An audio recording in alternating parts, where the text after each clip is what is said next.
Masechet Avodah Zara Daf Kaf, on va commencer Bezrat Hashem à la Mishnah, Daf Yutet Amud Bet. Ve'nosin tarshitin l'Avodah Zara, katlaot ou nezamim vetabaot. Il est interdit de fabriquer, de faire des bijoux pour la Avodah Zara, l'Avodah Kochavim, pour les idoles d'Avodah Zara. Katlaot c'est des colliers, nezamim vetabaot, nezamim c'est des bijoux, tabaot c'est des bagues, des anneaux. Les amim, ça peut être des boucles d'oreilles ou de nez. Et donc tout ça s'interdit. Rabbi Eliezer Omer, Besachar, Moutar. Rabbi Eliezer il dit, si il est payé, c'est permis. Gratuitement c'est interdit, mais s'il est payé, c'est permis parce que c'est pas la Avodah Zara elle-même. La Mishnah continue et dit, En mochin lamim chubar la karka, interdit de vendre au goïm ce qui est attaché à la terre, comme un arbre par exemple, aval mocher ou miché katetz. Mais une fois que l'arbre a été coupé, il peut le vendre. Rabbi Yehuda Omer mocher ou almenat lakotz. Il peut vendre au goy à condition un arbre, donc il peut lui vendre un arbre qui est encore attaché à la terre à condition que le goy le coupe. Maintenant, les Milédouin apprend cela. Amar Rabbi Siba Chanina, de Amar Ikra la Torah dit lotechonem. Lotechonem, qu'est-ce que ça veut dire? La Gemara va nous faire 3 drachot sur ce pasuk là de Lotechonem. Et donc la Gemara ici elle commence par apprendre de là Lotiten lem chanaya bakarka. Lotechonem ça vient du mot chanaya qui veut dire camper, ne les laisse pas camper à terre. C'est-à-dire en fait tu n'as pas le droit de leur donner quelque chose qui est encore attaché à la terre. Demande la Gemara hay Lotechonem ibaile. De Arika marachmana. On a besoin de ce mot Lotechonem que la Torah a dit ainsi. Lotiten lem chen, tu n'as pas le droit de leur accorder de la beauté, tu n'as pas le droit de dire sur un goy combien il est beau. Donc le mot lotechonem, d'après cette deuxième dracha, ça vient du mot chen. Ne leur donne pas de grâce, de chen. Alors ne dis pas qu'ils sont. Imken répond la Gemara, les makra lotechonem. Si c'était pour la dracha de la grâce, de la beauté, le pasuk aurait dû être conjugué avec un vav, qui selon les règles de la conjugaison, ça se rapporterait sur le mot chen. Maï lotechonem shma mina tarte. Quand c'est écrit lotechonem sans le vav, tu entends du mot lotechonem sans vav qui a une deuxième dracha à faire, qui est donc celle du mot chanaya. Chanaya qui veut dire tu n'as pas le droit de le laisser leur donner de la terre d'Israël.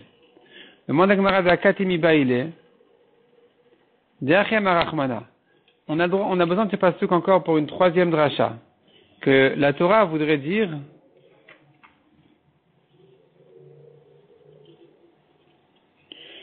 La Torah voudrait dire,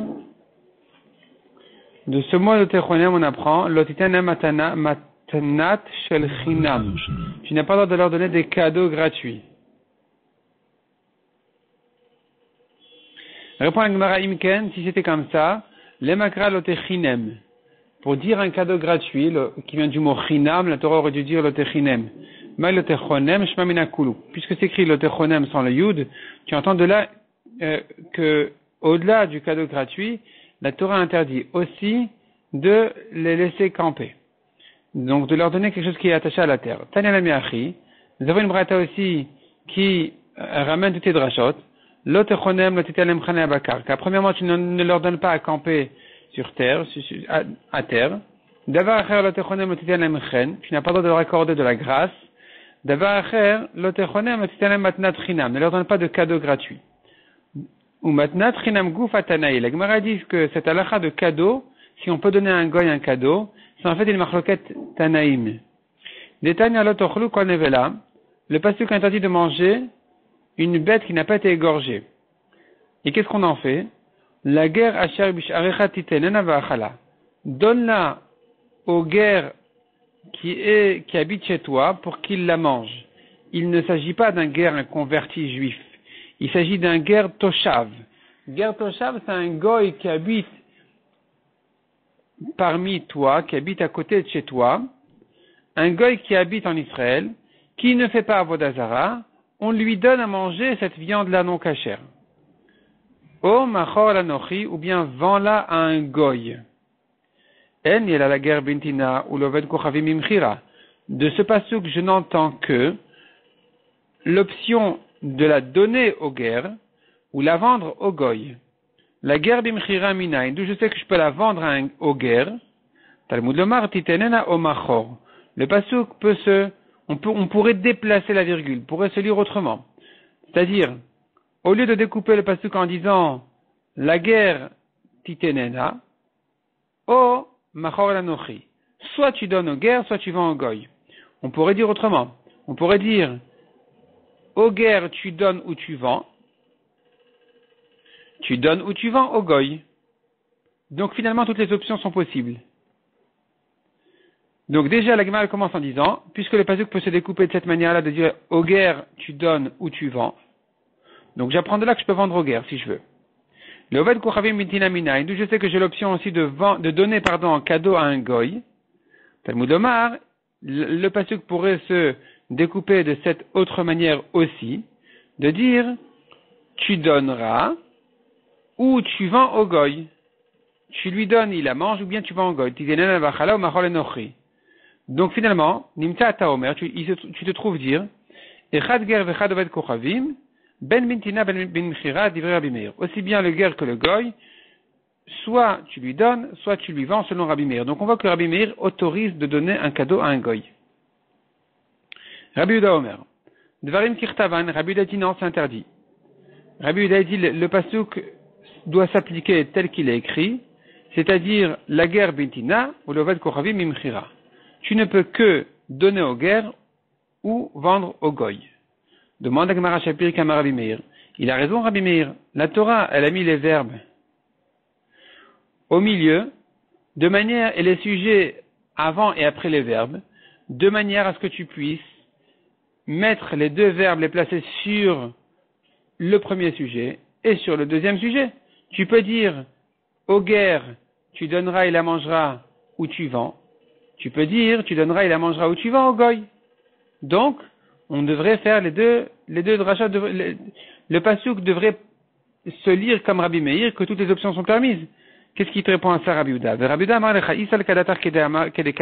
Si tu penses vraiment comme Rabbi Meir, Nirtav Rachman à la Torah aurait dû dire, Titenen avachala ou machor. Tu lui donneras, il mangera, et tu vendras. Oh, la mali. Pourquoi c'est écrit ou bien tu vends? C'est pour partager. C'est pour te découper. Te dire comme ça. Soit au guerre tu donnes, soit au goy tu vends. Vers Rabbi Meir. Rabbi Meir, qu'est-ce qui répond à cette question de Rabbi Yehuda, à cette remarque? Pourquoi la Torah a dit O, alors qu'elle aurait dû dire un vav pour relier? Il te dit, c'est pour t'apprendre qu'il vaut mieux donner au guerre plutôt que de vendre au goy. C'est pour ça que la Torah a quand même mis un petit arrêt entre l'un et l'autre pour justement donner priorité au don du guerre. De Rabbi Yehuda, qu'est-ce qui répond à ça, Rabbi Yehuda? Rabbi Yehuda, c'est-à-dire, en fait, sa preuve, elle est tombée, parce que le haut, on en a besoin pour donner priorité à donner aux guerres. Il te répond, Rabbi Yehuda, Kevan de guerre atamitzuvel achioto, ou knani i atamitzuvel achioto. Puisque tu as la mitzvah de soutenir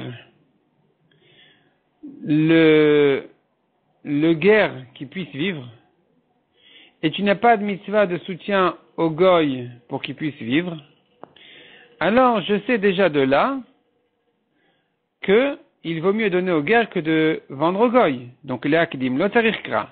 Pour donner priorité au don du guerre, j'ai pas besoin de pasouk. Je le sais déjà par ailleurs. J'ai une mitzvah de soutenir un guerre en parlant d'un guerre toshav aussi.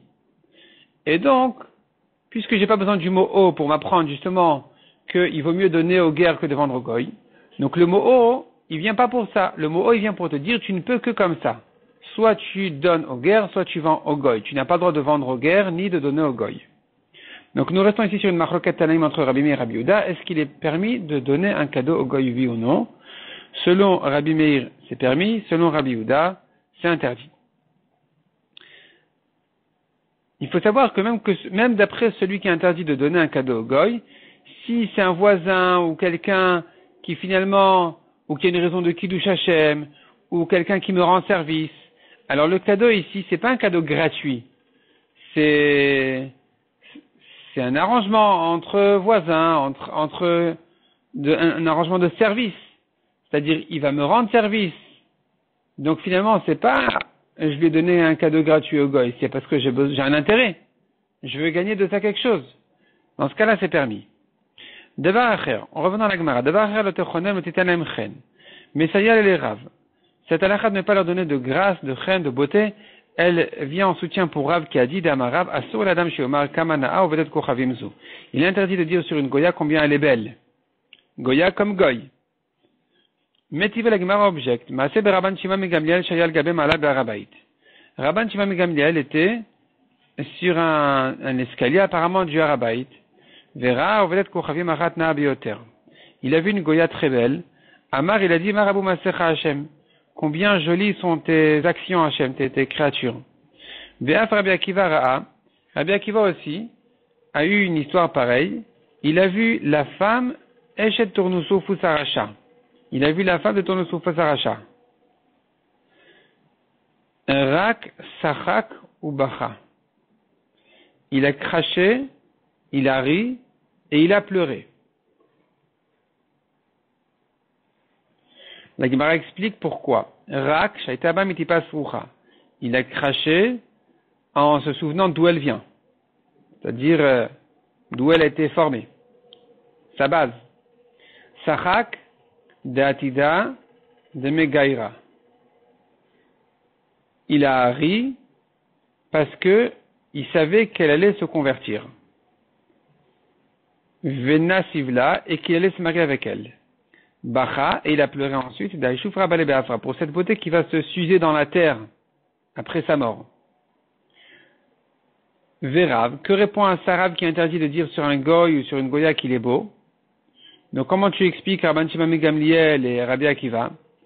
Il te dit, Odu Yehud Kamode. Il ne fait que louer Hachem sur ces créatures qu'il a créées. Et ça c'est permis. De Amarmar, Haroe Briot Tovot, Omer Baour Shekach Alobo Olamo. Celui qui voit des belles créatures, il dit béni Hachem, béni celui qu'ainsi a été créé dans son monde. Il a créé dans son monde. Donc en tout cas, tu vois que dire sur un goy combien tu es beau, c'est interdit. Mais dire à Hachem combien belles sont tes créatures, c'est permis. Parce que là, il loue Hachem, il loue pas le goy. Demande à Gemara, mais attends, on a un autre problème, c'est une femme. Qui c'est qui lui a permis de regarder la femme? Ou Istakoule Mishare, est-ce qu'on a le droit de regarder une femme? Metiva Venishmat Mikol Davara. La Torah dit, tu te garderas de toutes choses mauvaises. Shelo, Istakal Adam Beishana Av, Afilu Pnuya. Un homme n'a pas le droit de regarder une femme jolie, même si elle est libre, elle n'est pas mariée. Beshet Ish, Afilu Mechoeret. Ou bien si elle est mariée, même si elle est moche, il n'a pas le droit de la regarder. Pourquoi? Parce qu'il doit se garder des conséquences. Des conséquences que, dans son sommeil, il va avoir une touma. On tourne la page. Il n'a pas le droit de regarder non plus des vêtements de couleur d'une femme. Vélo, il n'a pas le droit non plus de regarder des animaux qui s'accouplent. Vélo bechamor, vélo bechamora, un âne ou une ânesse, et une ânesse, vélo bechazir, vélo bechazira, vélo beofot, visman siniskakin zelazé. Donc il n'a pas le droit de regarder les ânes, les porcs, les oiseaux, quand ils sont ensemble mâles et femelles. Même si c'est un homme qui est plein qui est curieux, qui est plein de yeux, comme Malachamavet, il n'a pas le droit quand même de regarder. On dit sur le Malachamavet, il est rempli d'yeux. Beshat ptirato. Donc, en fait, c'est ça la comparaison. Même un homme qui est plein d'œil, comme le Malachamavet, qui est plein d'œil aussi, il n'a pas le droit de regarder. On dit sur le Malachamavet qui est plein d'œil, Bishat ptirato shel chole, omed me'al mirashotav. Il se tient sur la tête du malade, avant sa mort.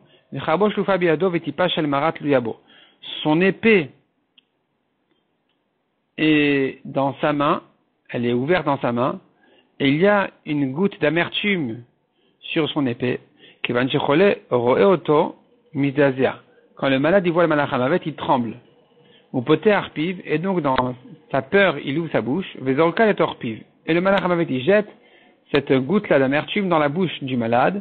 C'est de là qu'il meurt. C'est ça aussi qui fait l'odeur du mort qui sort de sa bouche, en fait. Mimena panav morikot.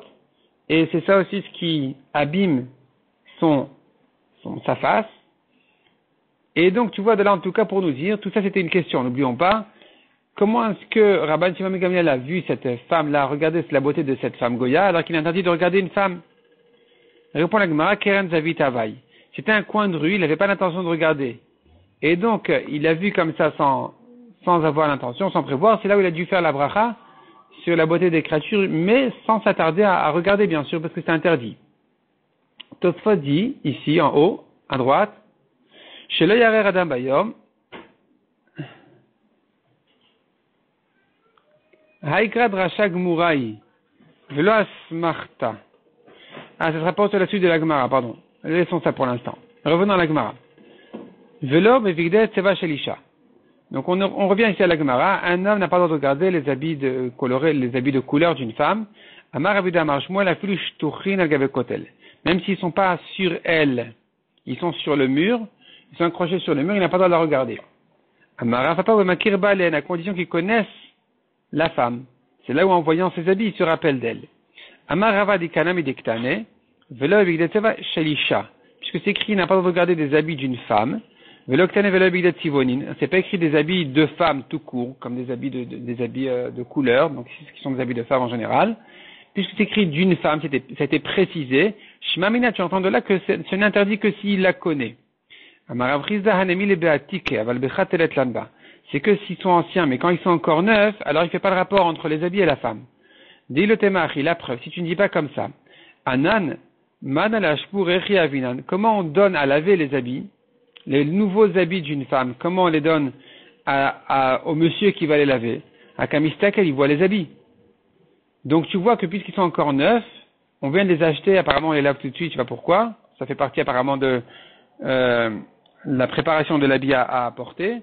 Donc puisque le laveur, c'est encore neuf, donc c'est permis, même s'il connaît la femme.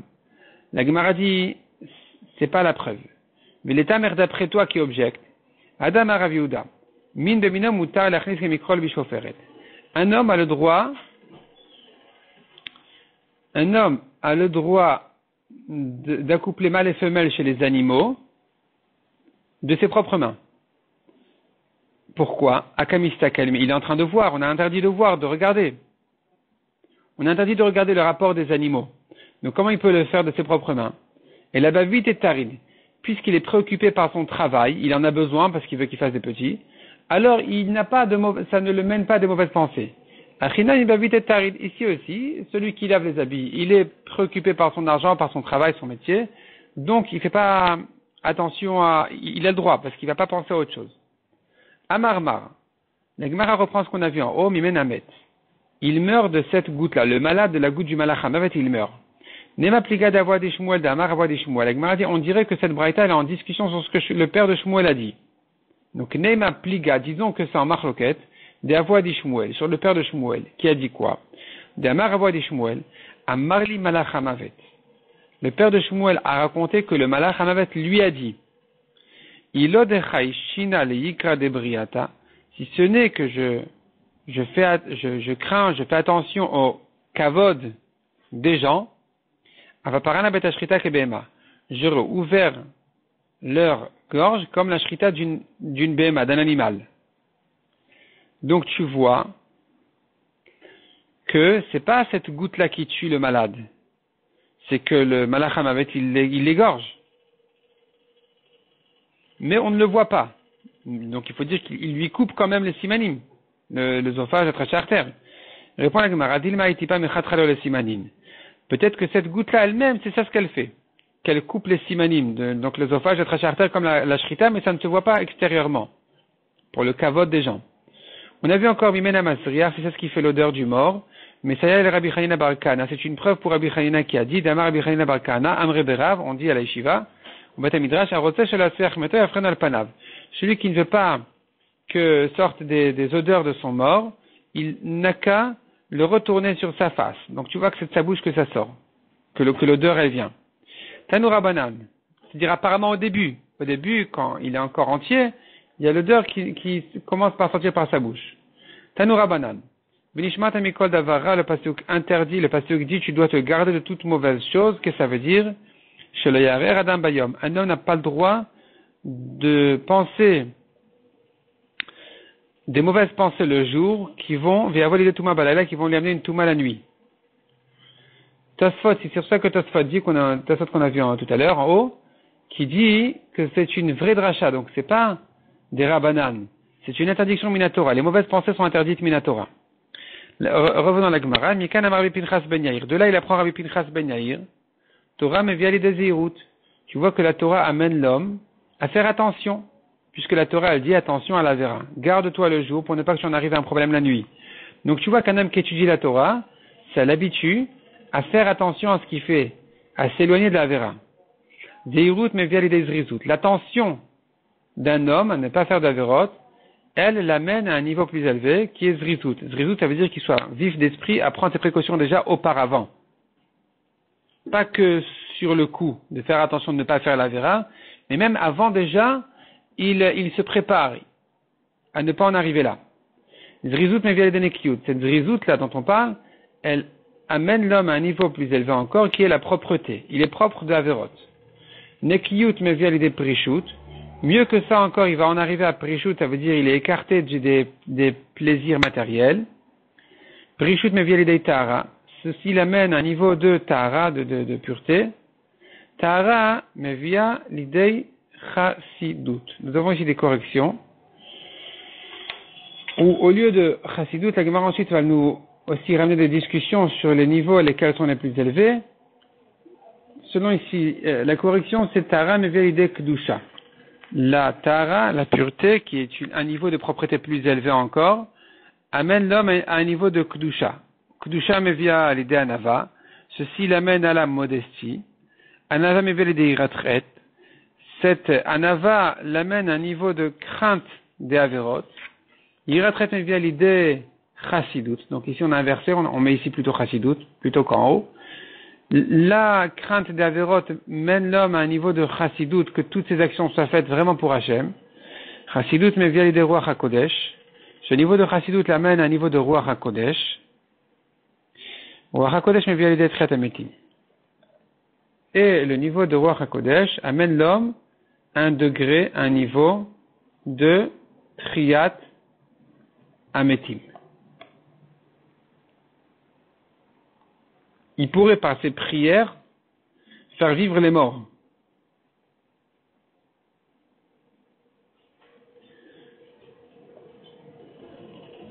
Le niveau le plus élevé, c'est le niveau de la Chassidut. Chez Nehemar, As dibata bechazon echasidecha. Hachem parle à ses chassidim. C'est pas écrit dans le pasuk à ceux qui le craignent, ou à ceux qui sont humbles, c'est écrit à ses chassidim. Donc tu vois que le niveau de Chassidut, quelqu'un qui se donne pour Hachem complètement, à faire même plus que ce qu'il en a l'obligation, c'est ça le niveau le plus élevé. La Gemara dit, ou pliga de Rabbi Yoshua ben Levi. Mais il est en marloquette sur Rabbi Yoshua ben Levi. Celui qui dit que Chassidut c'est le niveau le plus élevé, n'est pas d'accord avec Rabbi Yoshua ben Levi qui dit, Damar Rabbi Yoshua ben Levi, Anavak de la Mikulan. C'est la Anava, la modestie qui est le plus grand. Chez Nehemar, Ruach Hashem Elokim Alay, Yan Mashach Hashem Oti Levaser Anavim. Le prophète dit, l'esprit d'Hachem est venu me prophétiser pour me dire d'annoncer aux Anavim, aux hommes humbles, la délivrance. Ici, c'est pas écrit Chassidim. Chassidim lo Nehemar, et la Anavim. À la Matash Anavak de la Mikulan. Tu vois que la qualité, le niveau de la Nava est plus important que tous les autres niveaux d'après Rabbi Yoshua ben Levi. Cette braïta là, en fait, est une échelle qui fait monter l'homme de niveau en niveau jusqu'au niveau le plus élevé. Le Mesilat Yesharim, Rabbi Moshe Chaim Lutzato, a écrit un livre dessus, Mesilat Yesharim. Tout ce livre Mesilat Yesharim est basé sur cette braïta là, qui nous apprend comment monter de niveau en niveau, jusqu'à ce qu'on arrive au sommet des niveaux. Et le Mesilat Yesharim explique que cette braïta est adaptée à n'importe quel juif, peu importe quelles sont ses occupations de la vie. N'importe qui peut monter à ces niveaux les plus élevés. Donc c'est un livre de Moussa très recommandé. Revenons à la Gemara. En mochin en zechoule. On a vu qu'il est interdit de vendre au goïm tout ce qui est attaché à la terre. De quoi on parle? Tanu Rabbanan. Mochin len ilan, almenat la côte vekotzet divrei Rabbi Yehuda. On a le droit de vendre au goy un arbre, sous condition que le goy le coupe, qu'il ne le laisse pas ici, et le goy doit donc le couper après la vente. Selon Rabbi Yehuda. Rabbi Meir dit s'interdit. En mochin len et la ksuta. On ne peut leur vendre que si l'arbre a déjà été coupé, tu ne peux pas lui faire confiance. De même, dit la Braïta, shachat almenat ligzot vegozez. Divrei Rabbi Yehuda. Shachat, c'est la récolte, quand elle est encore en état d'herbe, qui se mange par les bêtes, les animaux, et donc tu peux lui vendre ces herbes-là de récolte, sous condition qu'il les coupe, et qu'il la laisse pas, selon Rabbi Yehuda, mais Rabbi Meir, il interdit à nouveau, Rabbi Meir Omer, en mochinan l'akzusa. Tu ne peux leur vendre que quand ça a déjà été récolté. Kama, troisième exemple, c'est la récolte déjà quand elle a bien poussé, le blé. Almenat liktor vekoter divrei Rabbi Yehuda. Tu peux vendre au goy le blé à condition qu'il le récolte, et ensuite il va le récolter, selon Rabbi Yehuda. Rabbi Meir Omer en mochin el aktsura. Selon Rabbi Meir, tu ne peux lui vendre le blé qu'une fois qu'il a déjà été récolté. Utsricha, il faut répéter cette marloquette, il a fallu la répéter dans ces trois cas. Diashminan ilan, si on a vu que le premier cas de l'arbre, j'aurais dit Be'akama Rabbi Meir, c'est que ici que Rabbi Meir il permet, que Rabbi Meir il interdit, Kevin de l'opacide, puisqu'il n'a rien à perdre, le goy, que de laisser son arbre là-bas, Machele, il va le laisser là-bas longtemps. Aval haïdechi Machele pacide, mais quand il s'agit de récolte, s'il la laisse là-bas, elle va s'abîmer. Alors, ma modèle est Rabbi Yehuda, j'aurais dit que Rabbi Meir est d'accord avec Rabbi Yehuda qu'ici c'est permis de la vendre au goy tel quel, parce que c'est sûr qu'il va l'enlever. Viash minan banetart, et si on avait eu que ces deux cas-là, j'aurais dit Mishum de l'oedia shivchayu. Parce que ça va pas s'améliorer. C'est pas que l'arbre, quand il reste, il continue à s'améliorer, ou la récolte, elle continue à s'améliorer. Aval shachat de edia shivchayu, mais les herbes de récolte, s'il les laisse, alors au contraire, ça va s'améliorer. J'aurais dit, ma modèle, les Rabbi Meir. J'aurais dit que Rabbi Yehuda devrait être d'accord avec Rabbi Meir d'interdire de vendre ces herbes de récolte au goy. Tu ne peux pas lui faire confiance qu'il va les récolter tout de suite. Au contraire, il a intérêt à les laisser. Et donc, il a fallu dire qu'ici aussi, Rabbi Yehuda, il permet quand même. Viashminan Bea, si on avait eu que ce cas-là, Bea Kama Rabbi Meir. J'aurais dit que c'est que ici que Rabbi Meir, il a interdit. Aval Behanar, et ma modèle est Rabbi Yehuda. Mais dans les autres cas, j'aurais pu croire que Rabbi Meir, il est d'accord avec Rabbi Yehuda que c'est permis. Parce que finalement, le goy, on pourrait lui faire confiance d'enlever sa récolte, de toute façon elle va s'abîmer, comme on a dit. Même l'arbre, finalement, il va pas s'améliorer s'il le laisse, donc le goy n'a qu'à respecter ses conditions. Tzricha, il a fallu dire que dans tous les cas, Rabbi Meir il interdit et Rabbi Yehuda il permet. Ibayaleu. On a posé une question. Be'emal menat ishrot. On a vu dans les Mishnot plus haut qu'il est interdit de vendre au goyim des animaux. On a vu dans quel cas il s'agit. En tout cas, vendre des animaux au goyim, c'est interdit. Si tu lui vends en condition de l'égorger, Maou. Tu vends au goy l'animal pour qu'il la mange, pour sa viande. Est-ce qu'on va permettre ou pas? Hatam tamama ishare Rabbi Yehuda. Tout ce que Rabbi Yehuda a autorisé sur les arbres et la récolte, de la virchute kaime, c'est parce que ça pousse dans un champ qui n'est pas le sien au goy. Donc, tu peux supposer qu'apparemment il va l'enlever. Mais le matima shelo, il peut pas les laisser comme ça. Aval behema kevan e birshute doved kochavim kaima. Mais la vache, le goy, il a acheté maintenant, elle est à lui, il en fait ce qu'il veut. Machela, il va pas l'égorger, il va la laisser comme ça. Or, ça, c'est un problème. On peut pas vendre à un goy, comme on a vu, une vache qui va labourer son champ ensuite. Odil maloshna. Ou peut-être il n'y a pas de différence. Rabbi Yehuda qui a permis de vendre sous condition concernant ce qui est attaché à la terre. Il pourrait permettre aussi de vendre sous condition les animaux, à condition que le goy, il le mange, il le tue tout de suite. Tashma d'Etan, la Gemara ramène une preuve d'une braïta qui dit, Bema menat lishrot veshochet divrei Rabbi Yehuda. Ça aussi, Rabbi Yehuda, il permet. Il permet de vendre une bema au goy pour qu'il l'égorge et qu'il la mange. Pas forcément une shrita ou pas shrita, c'est pas ça le sujet. Le sujet, c'est qu'il va la manger tout de suite, qu'il va la tuer tout de suite. Rabbi Meir Omer en mochin la shruta. Et Rabbi Meir ne permet de vendre que si la bema a déjà été égorgée. Donc, cette même achloquette qu'on a vue à ces trois reprises concernant ce qui est attaché à la terre, elle existe aussi concernant une bema, un animal, une bête que je vends au goy pour qu'il la mange tout de suite. Eh bien, ici aussi, Rabbi Yehuda, il permet et Rabbi Meir, il interdit.